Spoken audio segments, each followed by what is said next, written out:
No more shama, kama. What is up, ladies and gents? It's your boy Jermaine Event, main on MMA, and today we are checking out this video from MMA Friction about your boy, not my boy, Bo Nickal. All right, Bo Nickal. It just got announced from the UFC that Bo Nickal will be fighting Reinier de Ridder. All right, the former, was he a 2-division champion in one? All right, I believe former 2-division champion in one, lightweight and 185 middleweight. He's fighting the very unproven Bo Nickal, the superstar wrestler from Penn State, and Bo Nickal. And I saw this and I was like, dude, Bo Nickal is about to get wrecked. That was my thought when I saw it. And MMA Friction, the title of this video is Bo Nickal might get fraud checked by Reinier de Ridder. And I'm, as I just expressed, I'm strongly on that side. But let's see what MMA Friction has to say about this newly announced matchup between Bo Nickal and Reinier de Ridder. Alright, so it's finally happening. Bo Nickal is finally stepping up to fight a real contender. This is his first fight against a ranked opponent, and he's not taking an easy route either. He's facing Reinier de Ridder, who honestly looks like a second coming of Dricus du Plessis with his awkward but effective striking and strong grappling base. And I don't think he's as good as Dricus. This is a massive step He's up long compared to his previous competition. His last fight against Paul Craig, a guy who was known for his jiu-jitsu, but also someone who had a shaky track record at middleweight. De Ridder, on the other hand, is a completely different animal, a former 2-division champion in one championship, someone who has dominated high-level competition and recently beaten Kevin Holland, which has solidified his spot in the rankings. And I've seen some people defend Bo, saying that he should have more fights before facing this level of competition. I know some people are saying he shouldn't have came to the UFC. Professional MMA fights, give him time, and yeah, that's a fair point. But let's not forget. You know how Yuri Prochazka chose not to go to the UFC because he felt like he wanted to be ready when he got here, and then when he got to the UFC, boom, he became champion in like a year. He became champion. And there's no reason that Bo needed to come here. Striking looks fucking amateur. Like, his jiu-jitsu is clearly fucking white belt level. Like, forget it. He chose to jump straight into the UFC, the biggest organization in the world, and he's been the one talking about how he's in a different level. He's a fucking amateur, and if you put that amateur on the stage, then we're all amateurs. Shout out to Nate Diaz. From anybody else. Well, guess what? Now's his time to prove it, because De Ridder, he's not some regional guy with no experience. He's an established name with real skills in all area. This is the moment where we find out if Bo is really what he say he is, or he's bit off more than he can chew. Either way, this fight is a must watch because it's going to tell us exactly where Bo stands in the middleweight division. Alright, let's break this fight down because I think a lot of people are overlooking just how tough of a matchup De Ridder is for Bo Nickal. I get it, Bo is a hot prospect. This is a bad fight. Who is working with Bo Nickal? Because who the fuck? I think he trains with like Jorge Masvidal and all those guys. Fucking Dustin Poirier. Who was like, yeah, let's sign that contract to fight De Ridder. 2-division champion from one. Very well-rounded. This guy's like probably like in his prime or just leaving his prime. He's pretty good. This is a bad fight. Who told Bo to sign that contract? It's crazy. Guys, besides, Paul Craig, and his wrestling pedigree is through the roof.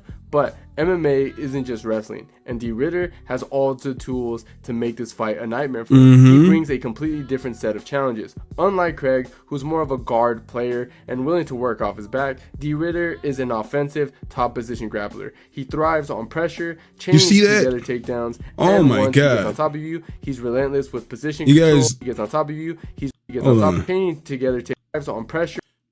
So right here, okay, I got to go back because the fight where I saw Bo Nickal fight live, he fought maybe Jeremy Pickens or some shit. It was on the John Jones. When John Jones fought Cyril Gane, Bo Nickal fought on that card. And he won via this head and arm choke, right? But he didn't go off to the side. You see how Reinier is going, his body's off on the side, and he put that knee on that belly there. That's a way you can do it. He's going to flatten himself out and then be off on the side. Bo didn't go off to the side, and he was like, nope, like, that's just the way I do it. And if you see how I train and how I do it, then you see that that's a better way to do it. And it's like, no, man, it's proven how you get this done. Like, it's proven technique.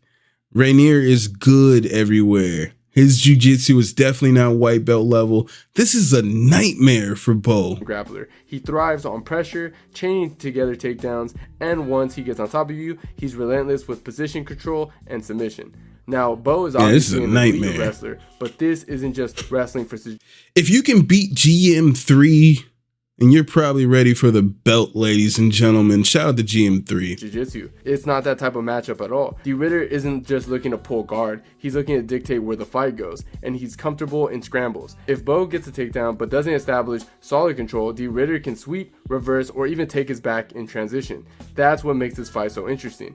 Also, size is definitely something that can work in De Ridder's favor here. He's naturally the bigger guy, he's fought at 205 at light heavyweight, and he's used to dealing with the bigger, stronger opponents. Now, Bo, on the other hand, is a natural middleweight. He's a big, powerful athlete, but he's never really had to deal with someone who has the kind of frame and length that De Ridder brings to the table. He's big as fuck. That's going to play a huge role in a few ways, because size can make a huge difference when it comes to control. Bo is obviously the better pure wrestler, no question about that, but if De Ridder can get him into a clinch situation, especially against the cage, that extra weight and leverage could start wearing on Bo over time. We've seen it happen before with high-level wrestlers who are dominant in open space, can struggle with a bigger opponent that know how to use their weight and position properly. If De Ridder is able to lean on Bo, make him work, force him into those grinding exchanges, it could start to add up as the fight goes on. Now, that is if Bo Nickal even decides to grapple, because in his last fight, he was way more defensive with his wrestling than anything. He wasn't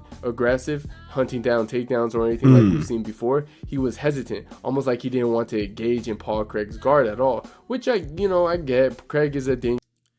All right, so there's a 14 fight experience advantage for De Ridder. I just wanted to pull up these. Go to head over to Tapology on my phone and just look this up. Yeah, De Ridder's from the Netherlands. Ik spreek in Beach, Netherlands. Yeah, he's from the Netherlands. 34 in his prime at this point. Yeah. And what's the reach? Okay, he's only got a 2-inch reach advantage on Bo. But he's 6'4", Bo 6'1". I think this is a nightmare. This is a nightmare. In our neighborhood, yeah, and we'd lock arms around her and go, nightmare. This is a nightmare, ladies and gents. Dangerous off his back, But at the same time, we've seen guys like Brendan Allen completely drown Craig on the ground, and even Fluffy Hernandez would have done the same thing. So why is Bo so hesitant? It makes me wonder if he's still figuring out how his wrestling translates at this level. You see, in college wrestling, you take a guy down, ride him out, and that's that. But in MMA, against the legit grapplers, that's where things get tricky. You can't just rely on raw athleticism and a strong base. Positioning, submission awareness, and ground and pound setups all matter.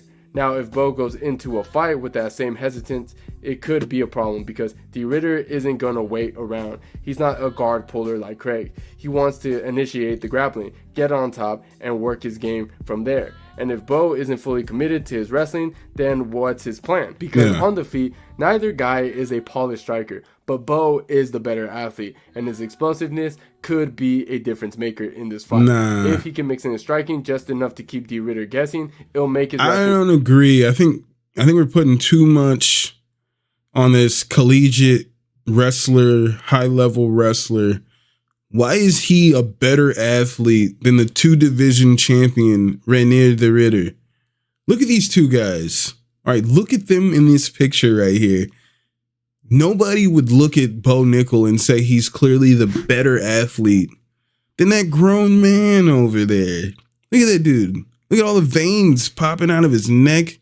The definition of his shoulder muscles right there, dude. How is he the better athlete?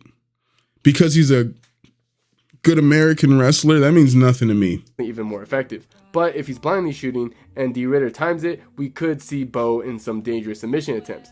So no, I don't think this is just going to be a repeat of the Paul Craig fight. This one's got a different dynamic, and it really comes down to who can impose their game first. Because Bo's striking is still a work in progress, but he's at least shown a glimpse of explosiveness and natural power. He's got that raw athleticism that lets him close the distance fast, and we've seen him drop guys early, like when he put away Val Woodburn in under a minute. Now, that's not saying much because Woodburn was a short notice replacement, not exactly high level competition, but it does show that Bo carries enough power to get respect on the feet. I mean, he knocked him out.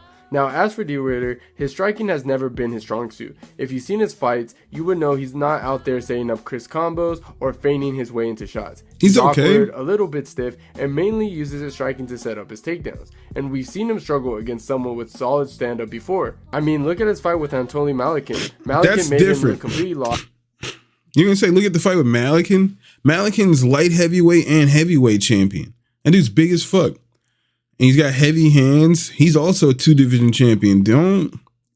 Malikin lost to that one African dude in his last fight. I thought Malikin won that fight, but Malikin's a beast. All right, Malikin was an animal. He was all over de Ridder. Like, actually, it's like one of the rare one fights I've seen. I think I mainly watched it because I wanted to check out de Ridder. But that Malikin guy is solid.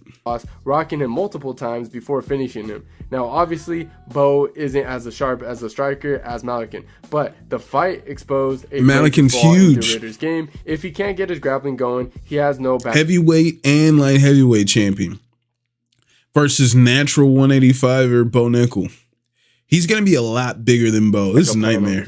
However, Bo doesn't have a ton of stand-up experience either. Sure, he's an elite wrestler with great athleticism, but that doesn't always translate to clean striking. He looks stiff at times, his defensive head movement isn't quite there, and we don't really know how he reacts to getting clipped hard by someone with real power. De Ridder may not be a knockout artist, but if he lands something clean, does Bo panic and shoot a sloppy takedown? Who knows? I think if this fight stays standing, Bo will look more comfortable early on. He's faster, more explosive, and could land something big. But the longer it stays on the feet, the more we can see his striking experience get exposed. If he overcommits or starts getting sloppy, de Ridder could capitalize. So yeah, Bo probably has the advantage in terms of physical tools, but neither guy is great on the feet. And if Bo doesn't find a way to make de Ridder respect his power early, we could be in for a weird, awkward striking battle where it just matters of who makes the first big mistake.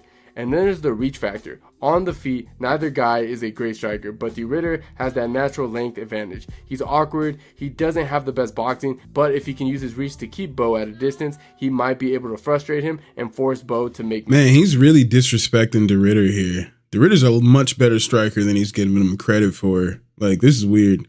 We've seen Bo striking, it's explosive, but he's still learning how to manage Bo distance. sucks. If he starts lunging in or reaching with his shots, that's where de Ridder can capitalize, whether it's with a counter or a timed takedown of his own. And it's not even that Bo's striking sucks, it's that Bo's a fucking amateur. He's an amateur. He strikes at his level. He strikes appropriately with his experience level. That's what he doesn't suck. He's properly at his experience level. Too bad that the hype was there and they put him in here with all these goddamn sharks. And then there's the cardio factor. We've never really seen Bo in a deep fight before. Most of his fights end early, but if de Ridder fights smart and uses his size to slow the pace, drag Bo into the later rounds, that could be where the size difference really starts to show. But that doesn't mean Bo can't just nuke him early. We've seen plenty of guys where technical interference strikers catches a guy because they're faster, more explosive, or just have better timing. And Bo is definitely that guy in this matchup. If he lands clean, especially early, de Ridder is gonna feel it. But even with all that being said, I still lean towards de Ridder, not because I think Bo is a fraud or this is some kind of test to expose him. Bo is the real deal. He's just early in his career. De Ridder has been in deep waters. He's fought big guys. He knows how to work. Still lean towards de Ridder, not because I think Bo is a fraud or this is some kind of. I thought he said he was leaning toward Bo. Bo is the real deal. He's saying Bo is the real deal. So I was like, how is he? I was like, did he pick Bo? Bo is the real. No, he's not. De Ridder has Not been yet. in deep waters. He's fought big guys. He knows how to work through adversity. Bo hasn't really had to do that yet. And this might be that fight where we see what happens when he's in a bad position against a legit grappler who can match his physicality. So yeah, Bo could absolutely catch him early. And if he does, it wouldn't shock me, but I think De Ridder has too many tools, too much size, and just a little too much experience for Bo to run through him. This isn't a fraud check, it's just a fight that makes sense for where Bo is in his development. If he wins, it's a massive statement. If he loses, it just means he's got more work to do. Dude, if Bo is able to win that fight, I think it'd be the worst possible thing for Bo. Because then at that point, who does he fight? He has to fight like a top 15 guy at that point, right? He can't keep fighting unranked fighters at that point if he beats RDR. He has to fight a top 15 at that point. And he's definitely not ready. I think he's not ready for it. It's unfortunate that... Get on top. And it's unfortunate that Bo chose to come to the UFC at this point. He should have chosen the Yuri Prochazka route and said, hey, I'm just going to wait until I'm ready. Because I don't think his striking is there. I don't think his jiu-jitsu is there. I think there's a lot of things he needs to work on. I mean, you could pursue MMA, but you don't have to just go straight to the UFC. But if they're giving you that opportunity, then I guess why not? If you can call the shots and say, I'm not here to fight on the prelims. You know what I'm saying? If you can just do that, you know what I'm saying, then why not, I guess. But, yeah, I think this is a bad fight for Bo Nickal. I think De Ridder is going to just run through this dude. He's going to be so much better than him. I don't necessarily say it's a fraud check, all right? I don't know if it's necessarily a fraud check because I don't think, like Friction is saying, that I don't think that Bo Nickal is the real deal, yada, yada, yada. You know what I'm saying? I don't think that about Bo Nickal. I think he's an amateur. And I think he's going to get that ass beat against Reinier de Ridder. But head on over to MMA Friction. Let them know what you thought about that video. Give them a like. Tell them I sent you.